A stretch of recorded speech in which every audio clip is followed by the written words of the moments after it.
I'm going to start with you, Bob, because a lot of people may not know, who you are or what you do. Could you tell us a bit about your background? Sure.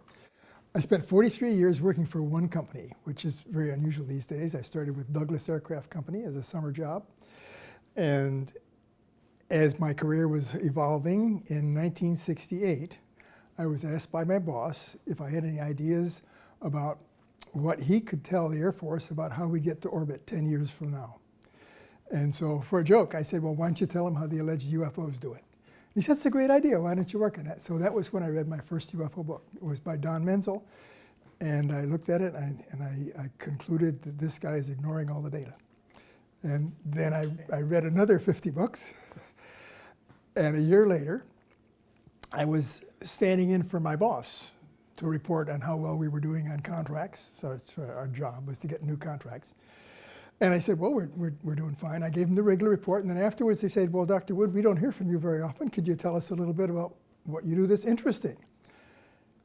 And so in a moment, I decided to say, well, you're not going to believe this, but in fact, I've read 50 UFO books. And the only thing that's unclear to me, since it's clear to me that they are manned by extraterrestrials, the only thing that's unclear is to whether or not we figure out how they work before or after Lockheed. Lockheed was our competitor at the time. And there was a long moment of silence, and my immediate boss, who was the vice president, my boss's boss, said, what would you think it would take to look into that? And so the net result of that conversation is over the next year and a half, we spent $500,000 of company money trying to look into how UFOs worked. We hired a detective to interview alleged witnesses. We hired a physicists to create new theories. We set up a little laboratory to spin magnets, and we bought a van to go to the top of mountains and record whatever we could see. And after a year and a half, we knew one thing, and that was how fast we were spending the money. We had no idea how close we were getting to the answer, so we canceled the project. And at that time, I got reassigned to come to live in Newport Beach, actually, and work on the ballistic missile defense program. So for the next 8 years, I became a BMD radar guy. And then for the years after that, I worked on improving our independent research and development scores, which was very helpful dollar-wise. And I wound up working on the International Space Station at the end of my career. So I had a fun career working on missiles and winding up in space. Was involved at a high level of management for most of the time I was a director. I never was willing to put in the 70 hours a week required to make it to VP. But when I retired in 1993, I was very happy. And then one of the guys that I had hired for this project was Stan Friedman, because he had a reputation of knowing about the literature. Was this the UFO project that put you on? They UFO paid you to hunt UFOs. Yeah, right. So when I retired in 1993, about a year later, I got a call from my former employee, Stan Friedman, and said, I've got a document that's a fax of something that looks kind of interesting. He says, technology, recovery and disposal. He says, a fax. Would you be interested in trying to authenticate it? And I said, sure. So I did that, and that's when he became involved in authenticating questioned leaked UFO documents that were classified. And this particular document turned out to be a winner because I went personally to the government printing office and showed it to a guy who was involved at that time. 1954 was the time of the document. And he looked at it and he said, well, based on the content, I'd say this is a hoax, because the title was Extraterrestrial Entities and Technology, Recovery and Disposal. They were telling about how we get started on this program, how you keep the public in the dark, how you lie to them to make sure they don't report UFOs. So anyway, it turned out to be authentic. The guy looked at it and he said, well, based on the content, I would say it's phony. But based on the fact that there's a raised Z and the type font is exactly the type font that was used in 1954, which I was responsible for, he said, I would say it clearly was printed by a government printing office in 1954, no question about it. So that established my credibility in the UFO community. And people started sending me more question documents to authenticate, many of which were top secret. So you wound up in this position where you're now the guy Yeah, I'm the to guy. talk to about Yeah, authenticating these yeah. documents. And by Right. the way, on that particular document, I remember finding that online and reading it, and I was like, what is this? What is this? Yeah. You know, and I had some interest in the UFOs, and I found it fascinating. And could it be true? Now here I am sitting with a man who authenticated this thing. Let me ask you, before you came across those documents, before you read your first book, you're in college, did you have any interest or knowing of UFOs? And I think I read one book by Gerald Hurd called Is Another World Watching? And his theory was that they must be insects because the accelerations would be sustainable only by insects that had their structural shell on the outside.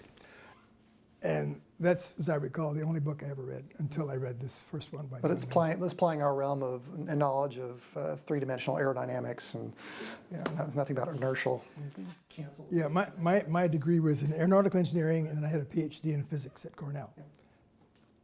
So that's why I got the job of being a radar expert, because they didn't have anybody who was a radar expert, and they figured anybody with a PhD in physics ought to be able to learn it. So that was how I got involved in radar. I mean, even when you're out chasing these things, I mean, you said of cameras, you're on the mountaintops with this van or what have you. Did you ever catch sight of anything while you were out there? Did you see anything? No, we sent this van, I didn't go personally, but we sent this van to the top of a mountain where allegedly there had been many UFOs reported.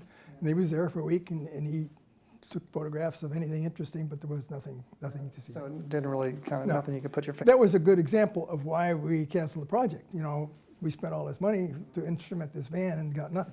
Mm-hmm. Fascinating. So then after I established kind of a mini reputation in the UFO field, I got a call from a guy by the name of Joe Firmage. He says, I'm a .com executive. He said, I understand you've got question documents about UFOs. And I said, yes. He said, well, I'd like to borrow them and authenticate them. And so I said, well, and then he said, what do you think they're worth? I said, I don't know, they might be worth millions. So after that, then I called up Hal Puthoff, who was my friend, and said, this guy claims that he knows you. He said, oh yeah, Joe Firmage, he's a good guy. And so I called Joe back and said, yeah, okay. He said, well, I got a yacht in Newport Beach, and you live there. How about coming down this Sunday and showing me the documents? So I said, okay. So I found his boat, showed him all the documents. And my first wife had been pretty skeptical about my wasting my time on UFOs after I retired. So I had a little skeptical attitude when I visited with Joe. But Joe looked at him, he said, these are exactly what I want. And he said, what I'd like to do is I'd like to offer you the opportunity, if I authenticate these, then I will print 2,000 copies of the documents, and you can have those and sell them. And so I said, well, Joe, is that all? Did you have any other cash involved? Oh, he said, I forgot. And he opened his briefcase and he took out a check already made out to me for $500,000. Wow. So, you know, the UFOs are clearly a complete waste of time for you. That's right. And you shouldn't focus any more time on that. That's right. So I came home from that meeting and my wife said, well, how'd the meeting go with Joe? And I said, well, pretty good. She looked at the check and said, how do you know it's any good? So, Of course. Well, that's what women do. You know, they look at men sideways. That's their role in life. right. So anyway, it turned out it was written on the same bank I banked with, so I went to my bank the next morning and they said, can you tell me about this account? And 2 minutes later, they said, the money's all in the account. So I called up Joe and said, Joe, we'd like to accept your deal. This was actually a joint with my son, who was involved a little bit. Now, was it just the one document we talked about a moment ago with the crash recovery? No. It was a whole pile of documents. It was that plus a number of others, probably 30 or so documents. So anyway, the check was good. We cashed it, and Joe did exactly what he promised to do.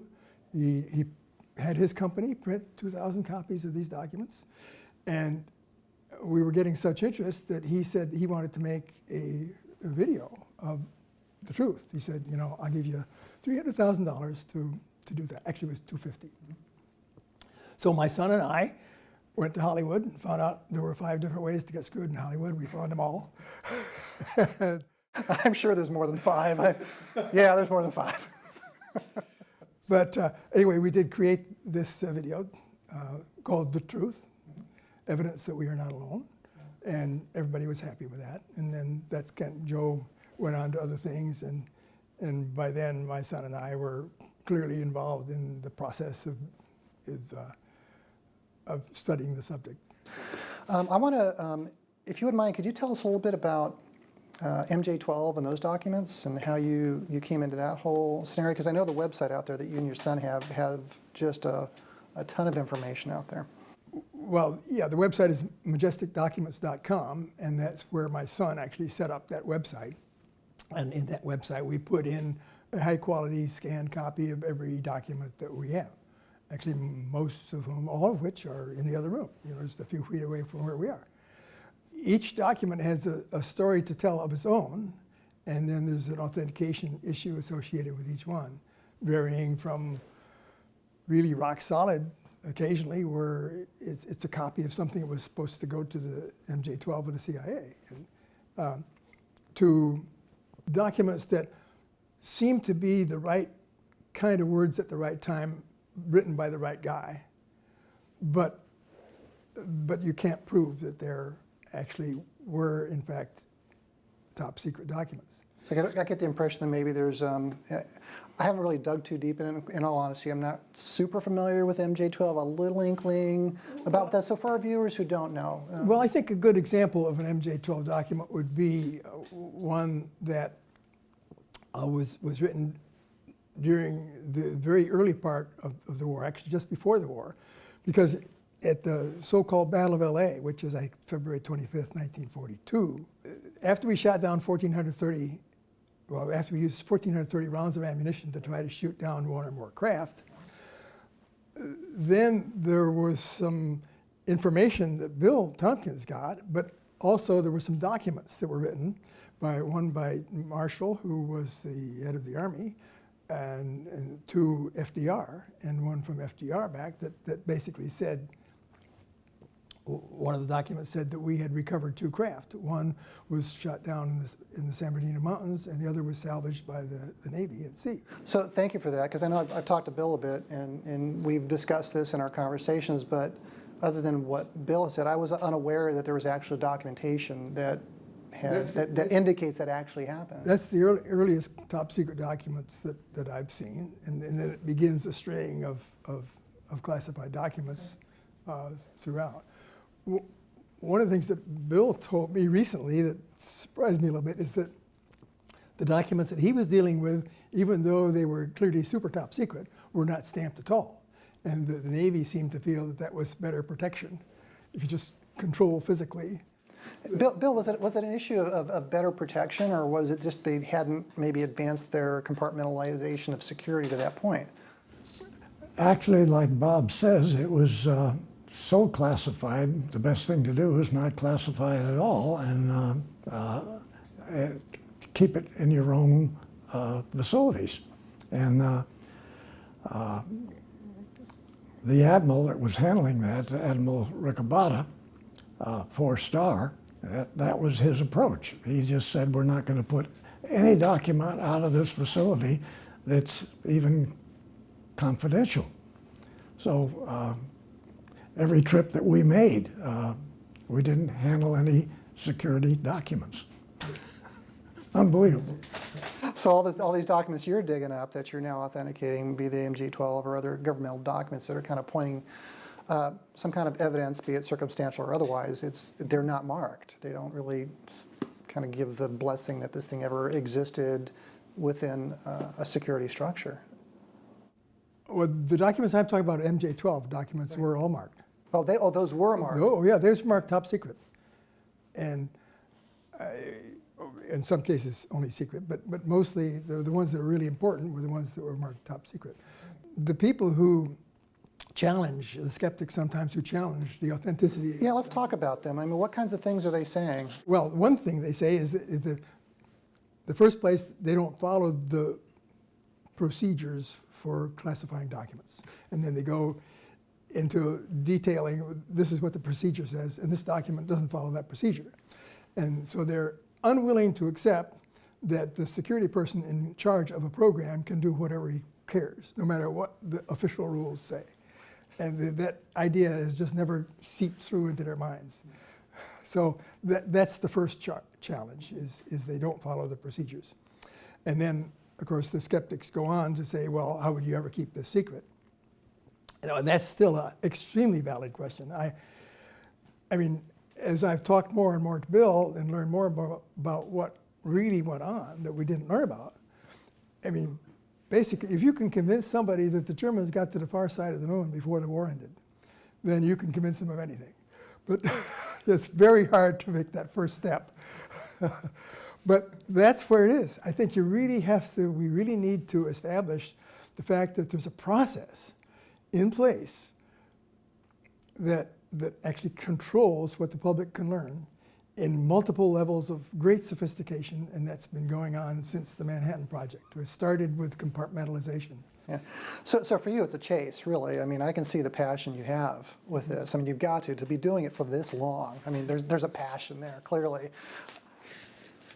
For you, based on all the research you've done, is MJ12 real? Oh, absolutely. Yeah. They don't know everything that's going on, though. The MJ12 people who were mostly associated with Air Force thought that they were a separate entity and were really in charge of everything. But what they didn't know is that, in my judgment, the Navy took the ship that they got in 1942 and they started to reverse engineer it right away. They didn't wait for anybody but Forrestal to tell them to go ahead and do it. And so I don't know where they did it, but China Lake would have been a good place to start.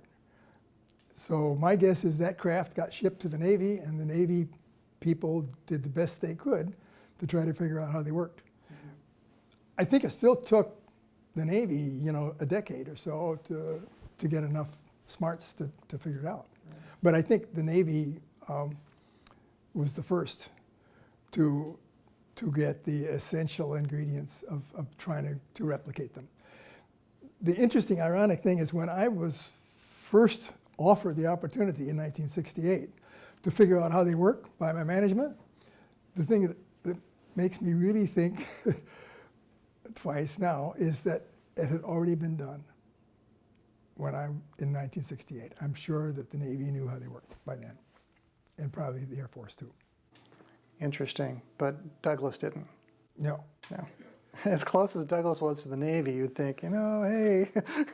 Well, the first crash actually was a crash at Cape Girardeau when there was a minister who was asked to come up to bless the bodies. And that crash, the Army got parts and the FBI got parts. And then, of course, in the Battle of LA, the Army got more parts and the Navy got parts. The CIA, in the meantime, was lurking in the corners trying to get their hands on whatever they could, the counterintelligence people, the CIA, Angleton in particular. So that these multiple agencies all trying to keep control of the recovered parts, not knowing that their colleagues had other parts. Well, I mean, but Bill, your book kind of touches on a little bit of that tug of war with parts and pieces. Yes. So it's just interesting to hear you talk about this, and we get to read about it in Bill's book as well. So yeah, the remarks that I'm making right now are different from the ones I would have made 10 years ago before I met Bill. Yeah, well, see, let's talk about that. So let's go there. Let's talk about, here's a man, PhD, Cornell, aeronautics engineer degree from Colorado, basically a rocket scientist, right? Cooling systems, I believe, on the rockets is what you said. 43 years at McDonnell Douglas, a stellar career. And you've got this gentleman who was pulled out of the 9th grade, thrown into the service. And and now here he is pitching this program that fixes everything for Debus and von Braun, and it becomes, our Apollo program.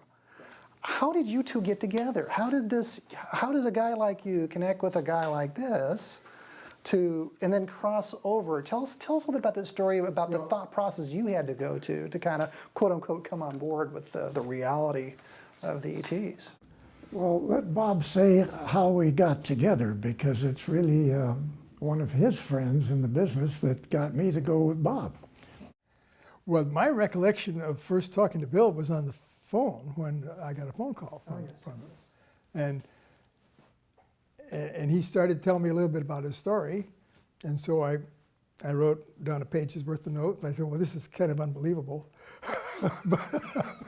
Thank you for being honest.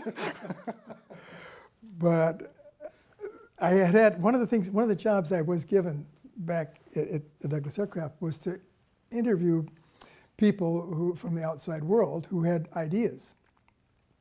And I found that no matter how wild or weird they sounded, it was always good to listen to them, because one time out of 10, their idea would be based on some facts. So I had trained myself to never turn anybody off just because they had a wild idea. So I listened to everything that Bill had to say, took notes, and concluded he had some interesting things. And I think we concluded that we had to meet face to face. Right. Yeah, so you had this practice, having worked at Douglas and have done this before, so you're just practicing the same thing over the phone with Bill. What was this, a few years ago? When did you all meet? 2009. 2009. It took a long time. He said, well, I've been writing a book. And it turned out he had been writing a book with, I think, at least 3 other kinds of editors who were unable to extract words that could be printed. And so I looked at what had been written so far and concluded that it needed a lot of work. And in terms of sequencing things, in terms of sometimes the grammar and stuff like that. Sure. But his story fundamentally intrigued me, and I think it was probably only after the first year or so I felt, well, this guy's, he's real, he's telling the truth, he's telling everything as best as he can remember it. And I wish I could remember as much as he can remember, that many years ago.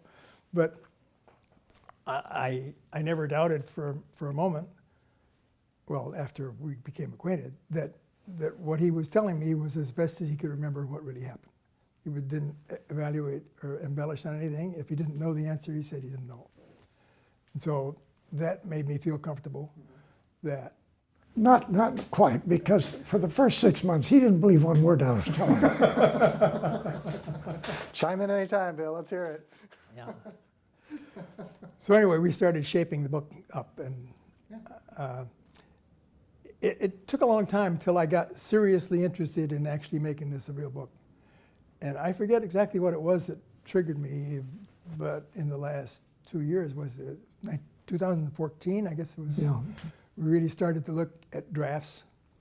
And then, because I had published a book called Alien Viruses using Richard Dolan and CreateSpace, which is Amazon's subsidiary, I was encouraged to think about how easy that would be just to publish it myself. So rather than trying to find somebody to do the publishing, I just learned enough about how to do it online myself. And I concluded all you needed to have was some JPEGs and a Word document that was correct. Push the button and Off it goes. they'll tell you what's wrong. Yeah. Tell me about how you first learned about Bill at Douglas Aircraft. Well, after Bill told me the story, of course, the first thing that was obvious was that he worked at the same place I worked at. And he worked in the same building I worked at and knew the same people I knew. And so and he had copies of the memos on our same format. So I thought, well, the one thing that I can absolutely attest is that his story of being at Douglas Aircraft is valid. And all the people who were on the copies of the memos were men I knew. Now, because I was an engineer who dealt with thermodynamics and radar later, typically, and Bill knows better than anybody, the engineers typically look down on the draftsmen. Because the engineers, basically create the design, and the draftsmen merely just put their pencils on the paper and do this trivial stuff. So that's the way engineers thought about draftsmen.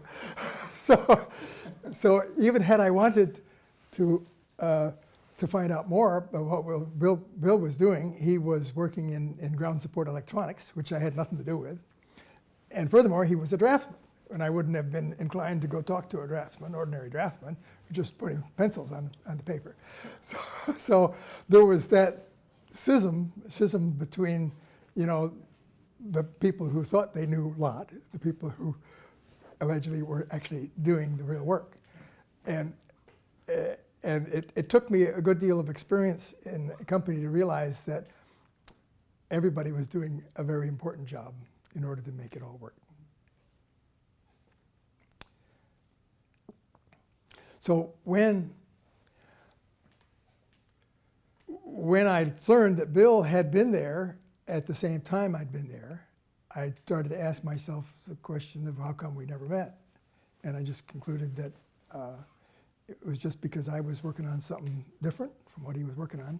I mean, I was very familiar with our S4B program, which was a third stage for the Apollo program. And, but I was not assigned to do anything there. And I knew all the folks that he was working with, but I didn't know him. So I'm going to go back to UFO for a second. You were chasing UFOs. We've established that and never got to see one. You're also involved with MUFON down here as well, right? Yes. What's your capacity at MUFON?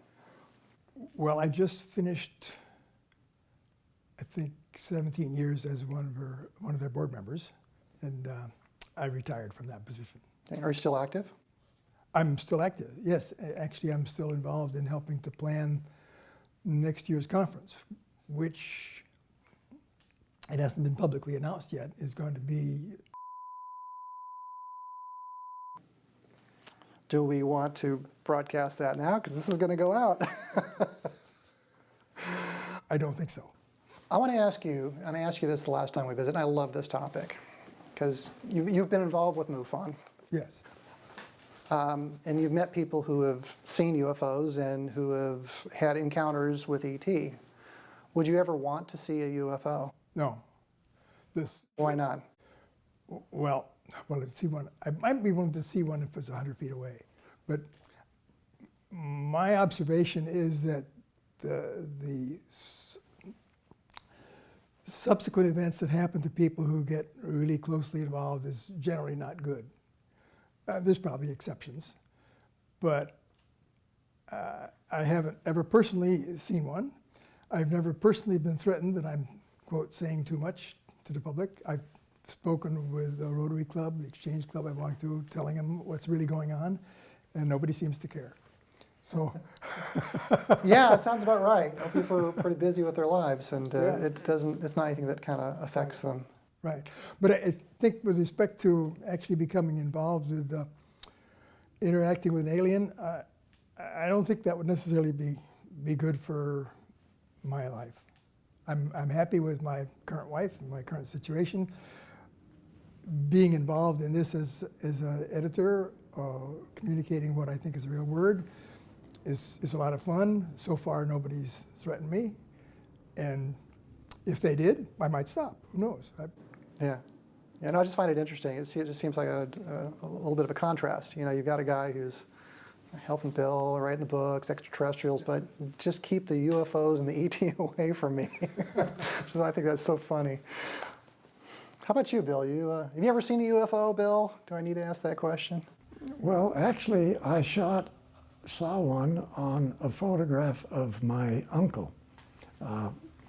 Actually, he was chief surgeon at Santa Monica Hospital, and spent a lot of time in Egypt studying the Egyptian culture and the hieroglyphics. So he and my aunt were both on camels over there, and a photographer took the picture of the two of them on the two different camels. And between the pyramids in the back was a UFO. That's really the closest that I got to seeing a UFO. So not even in the backyard of was that your mom's house in Florida? You may be referring to my cousin, my brother and I in the backyard in a small house in Hollywood. And my cousin digging the holes in the backyard. We were I guess I was 7 or 8, and brother was 2 years older, and my cousin was about the same age. So we were all brought up together.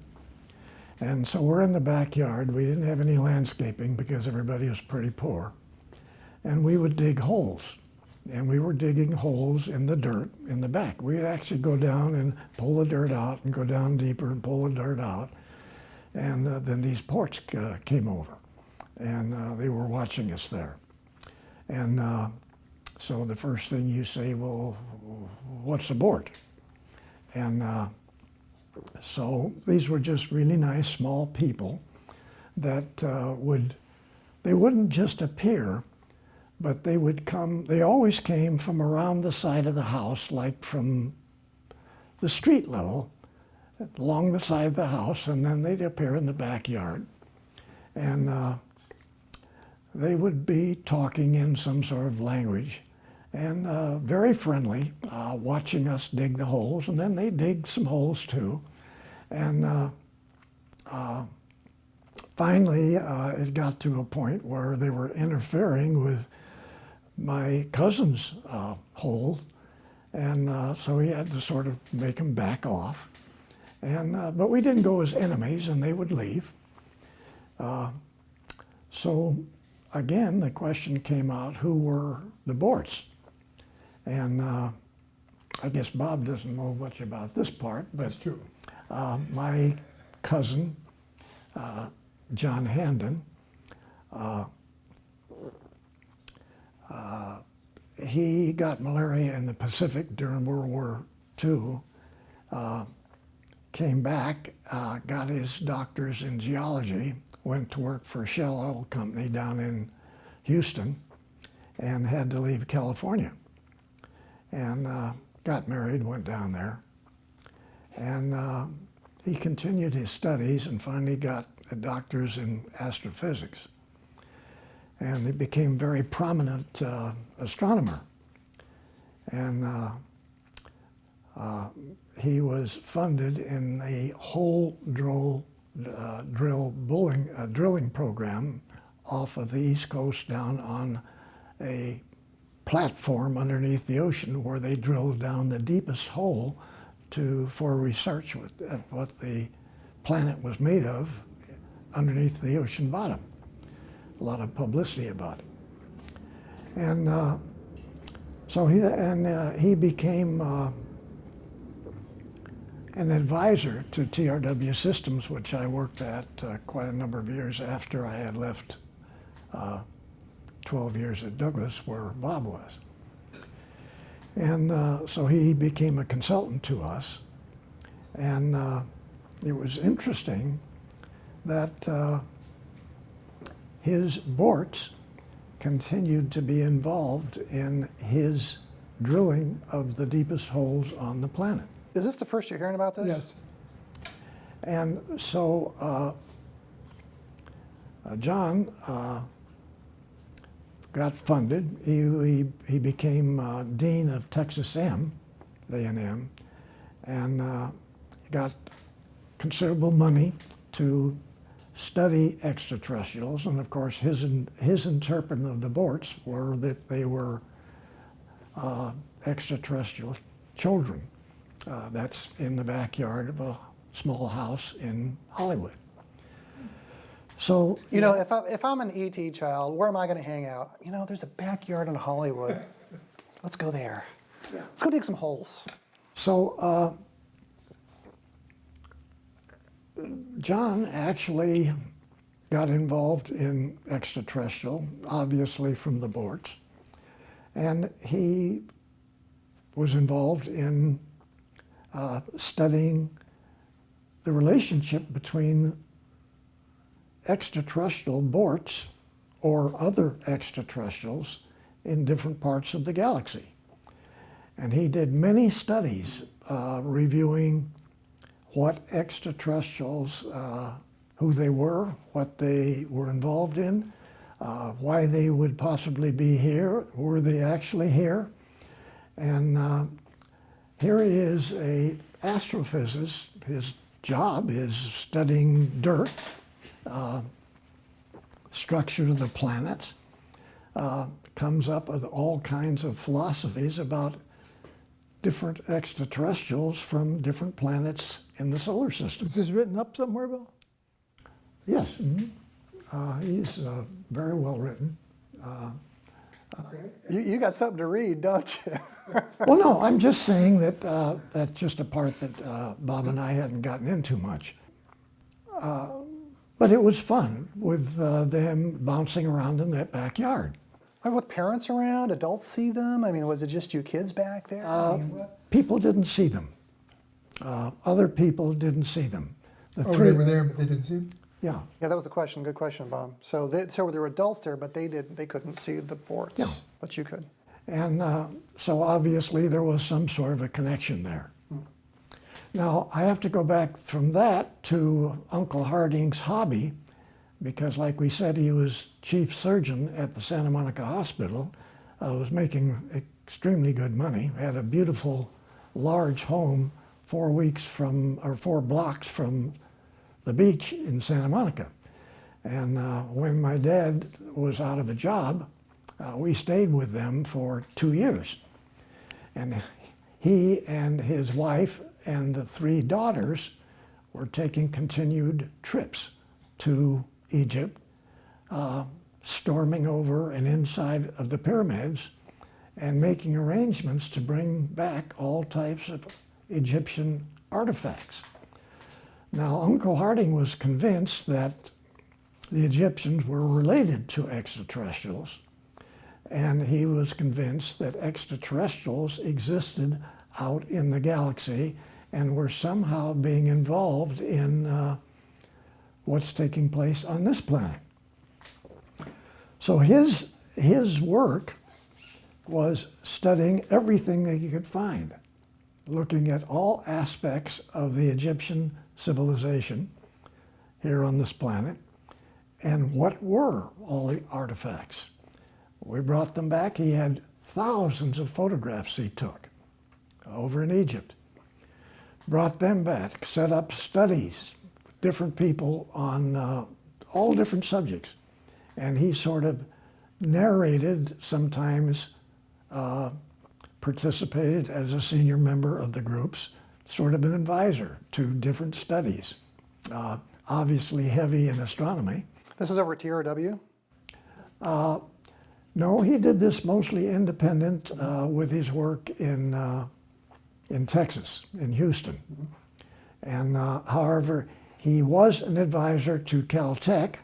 He was also an advisor to TRW systems, and became a principal in the program. What the Borts had to do with it, anybody's guess. The principal in what program are we talking about, Bill? Primarily in communications and in interpretations of the language, interpretations of the hieroglyphics, and because I have to say, I was at Douglas when Bob was there for 12 years, but we never worked together there. But we worked on many of the same programs, same missile programs, and just doing different things. And so at Douglas, I sort of got involved in a different manner than Bob had on extraterrestrials. And so I was addressing some of the things that I had been involved in the Navy, which were heavily involved in the Germans being supported by reptilian extraterrestrials before World War II and during World War II.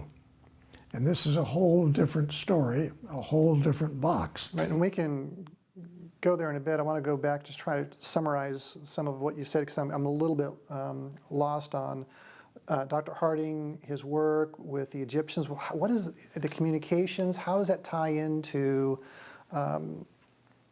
aerospace, UFOs extra? Is it supposed to, or is this just a sign? Well, I mean, yeah, remember he's a geologist, a geophysicist, and one of the areas which TRW was studying, Redondo Beach, was the geology of the planet as being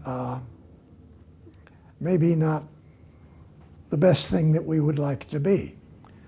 So both, you're talking about stability. we're talking about the actual structure of the planet from a astronomer standpoint, structure of the planet from a structures standpoint, where both of the two areas, TRW and my cousin's work, were studying this planet. They were studying the other planets and the moons in the solar system. They were studying the distances. They were coming up with different reasons for strange things happening in the the planets around the solar system. Strange things were being happening with possible extraterrestrials. So one of the studies at TRW was to take a look at the planet itself from, say, thousands of years ago. And way back, of course, they found that there was only one continent on the planet, and it was on one side of the planet. So they made the assumptions that the planet was trying to fix itself because over several weeks, these single continents moved out into separate continents. The American continent, European continent, this sort of thing. Are you following, Bob? Yeah, I think it was several years, but not several That's weeks. the way Bill talks, yeah. So weeks is years, decades, whatever. So it's all good. Time has gone by. Yeah, but this effort is very interesting. Well, yeah, because- I'm trying to tie it all into like the Egyptian communication thing. I mean, we're like, we're out in the stars, we're back here, it's structures. Well, if I could inject for a second, one of the perspectives that I think the person would need to understand what Bill is saying is that his time at TRW, which was like 68 to 71, somewhere in there, that TRW's scope of activities and involvement was huge. There's anything that was an unanswered question in the world is something that they would look at. Right. And so they'd set a team of people on it that would be unique to themselves. They wouldn't talk to other people. It would be compartmentalized. It was a classic example of compartmentalization. So they would study it down as deep as they needed to and get the answer. They would, for example, some of the kinds of questions they were trying to answer is, well, who really built the pyramids? You know, and of course, Well, is that what Dr. Harding was doing then? Was he part of the TRW research into the pyramids and all these artifacts? Because we went from borts to the pyramids to structures to, TRW. So I'm just trying to connect the dots and understand how Dr. well, that was just one example, but I was trying to say, there's a dozen different subjects that TRW was studying. Like, could you invent some other way to get engine for cars other than gasoline? And that's one of the examples, the Joe Papp engine that Bill was actually in charge of that was canceled by the people from Detroit. Mm-hmm. And then how did they actually build these underground tunnels? Issues like that. What was the story on Muslims? Is there? I'm not quite sure what question they were trying to answer, but but there was but they had a dozen or so studies of this sort, each one of which at the end of it would be something that was extremely exciting to mankind as a whole if they knew the answers. Mm-hmm. And literally, they had unlimited funds. This was very, very unusual. It was really the first major think tank type of an organization that just had nothing but money to study literally every subject, like Bob is saying. Mm-hmm. So there was hundreds of laboratories, hundreds of sub-laboratories. And like Bob said, they were compartments. They didn't know what was going on in the other labs. Remote viewing would be a good example. Okay, there you go. Very heavy in remote viewing. And so the point was that here is this astrogeophysicist cousin of mine who then becomes an advisor to the people at TRW that are studying galaxies. They're studying not just stars and planets, they're studying different galaxies. And then they're come to the conclusion that there's more than one galaxy. And within less than 3 years, they figured out when I was there that there may have been 1,000 galaxies. And again, today, we now, the new number is 2 trillion galaxies out there. Sure. So, but these fellows were just scratching the surface on all this front end type of programs, not even having an agenda or a requirement to come up with something. They were simply studying it, these top level people, and here my cousin would give a briefing on his thoughts of what the structure of the planet was, why it was a poor place to be, because whoever it was during one of the wars a number of weeks ago between different extraterrestrials and caused one of the fifth planets to be blown up in the solar system and left all these rocks spinning around the sun, which we have to You know, a lot of navigate. people out there don't even know we have an asteroid belt. They have just clueless. They have no idea we have that. So what Bill's referring to is that, you know, the asteroid belt that's in our solar system, we used to be a planet and got blasted in a extraterrestrial war. Yeah, and so they're addressing all of these different subjects, and they're addressing the fact that the continent, the American plate continent, is climbing up on top of the Pacific plate. I'm sorry, the Pacific is climbing on top of the American plate, and it's going to push it down into the magma again. It did this before, several weeks back. It even did it before Noah had his flood, okay? And yes, there was more floods more recently than just the one that everybody knows about that Noah was involved in. And then we find that, gee whiz, there were 4 more between Noah's and us, our time-wise. So they were studying virtually everything that was going on in this TRW Space Systems secret tank facility. And they had beautiful facilities there. Unbelievable. My office was on the 2nd floor of an all-glass building, opened out with a big piece of glass that went from the floor to the ceiling, all futuristic furniture, everything space-like. They had money.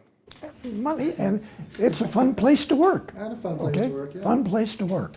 But way before that, I have to get back into Bob's part, where, for whatever reason, back when I was a kid, 9 years old, I built some models of what I thought would be spaceships. I was very interested in that. And my dad had taken us up, my brother and I, up to Mount Wilson, and we got chances to look through the telescope and talk to the astronomers. And I came up with something about, which I shouldn't have said, at one of those briefings, which was, which of the stars has the planets where the people are living? And so you don't say that in front of astronomers, because astronomers did not believe that there was any other living organizations out in the